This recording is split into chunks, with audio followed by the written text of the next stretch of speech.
یو صحابي راغی د دوړو جهانو سردار مبارک ته فرمایي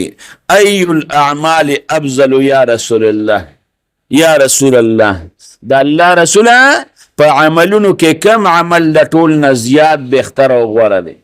لکه منظم یو عمل دی جهادم یو عمل دی روجم یو عمل ده حجم یو عمل دی نوافلم عمل دی ذکر اسکارم عمل دی نو پاک پیغمبر وقت وی ای الاعمال افضل یا رسول الله د الله رسول په عملونو کې د ټول نه زیات بهتر عمل کم یو دی امام الانبیاء وتسوی العلم علم دی ورته نوی چیرې نوافل کوا یا ته قرآن تلاوت کوا یا ذکر اسکار کوا نو توی العلم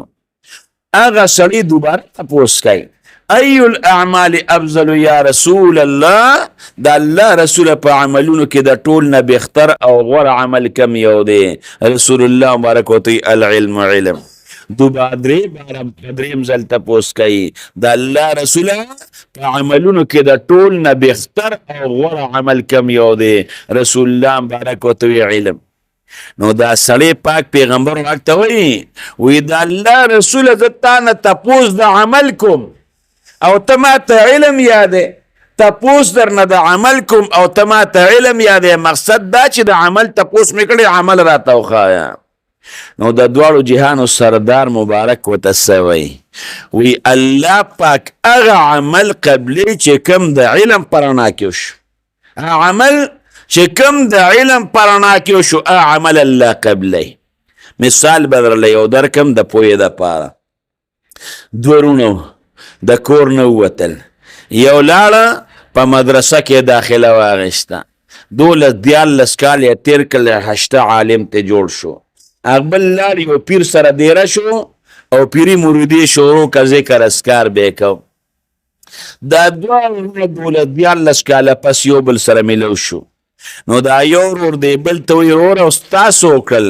وی زه خو مدرسه کې داخل شم الله رانه خشته ښکلی عالم جوړ که وی تاسو که وی یاره زه یو پیر له لاړم مریدي مې شروع کړه د هغه ذکر اسکار مې شروع کړه اوسه پورې مې د چا غیبت نه دی کړی اوسه پورې مې چاته تکلیف نه دی رسولی نه مې سازار کړی دی او تقریبا 8 کاله شو په لاره تېرېدم غیر اختیاري مې د خپې لاندې منګکور راغی په منګکور یې مې خپه کېښوده هغه مې د خپې لاندې مړ شو ناست وم ورته ګنټه 2 ګنټې خو مې منګکورې ته وجړل چې یا الله ما په دې مه رانیسه او هغه منګکورې مې بوسخکۍ کې اچولې دی او دا دې په غاړه کې ګرځوم 8 کالو شو غاړه کې ګرځوم هغه بل ورور ته یې خدای دې بیغ بنیاد وباسه مرداره دې په غاړه کې پرته ده 8 کاله دې منځونه او عبادتونو هر څه وکړل یو مونځ دې نه دی قبوله نو د دواړو جهانو سردار مبارک ورته وایي الله پاک هغه عمل قبلی چې د علم پرانا کې شي هغې سره علم و بل سره علم نو هغه جاهل و نو منګکورې غاړه کې یې ځان کړی دی علم نشته عمل به څه قبول شي نو رسول الله مبارک صحابي تپوس د عمل کوي او رسول الله مبارک ورته علم یادوي چې علم دی وي عمل به په ښکلې طریقې باندې وکړي ستا به مانځه ته پامي د مانځه په معنا باندې پوهېږي مانځه ته به دې پامي د علم د وجې نه به تا کې الله عاجزي پیدا کړي یو مثال به درله درکم مونږ چې مونځ کوو نو مونږ په مانځه کې وایو ایاک نعبدو الله مونږ ستا عبادت کوو داسې ده که داسې نه ده او دا مونځ د الله عبادت دی که نه نو معنا د ایاک نعبدو څه ده الله خاص ستا مونږ عبادت کوو صحیح معنا ده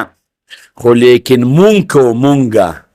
الله زه د عبادت کوم الله مونږ د عبادت کوو دا مونږ لفظ دی دا مې چې پکې راځي دا لږ د لویۍ او د تکبر لفظ دی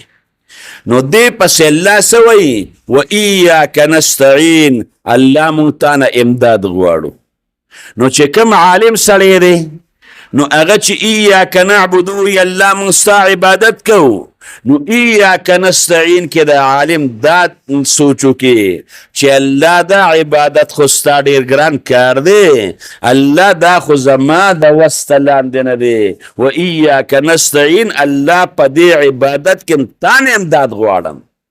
هلته ایاک نعبدو کې منګه لفظ راغی، ایاک نستعین الله ډېره ګرانه ده، ستا عبادت خو ډېر ګران کار دی الله، ستا د شان مناسب الله په دې کې ستا نه امداد غواړو. نو ګوره چې عالم دې په معنا پوهېږي نو د عاجزۍ نیت یې پکې وکړ، نو ده ته به په الله پاک څومره ثواب ورکوي.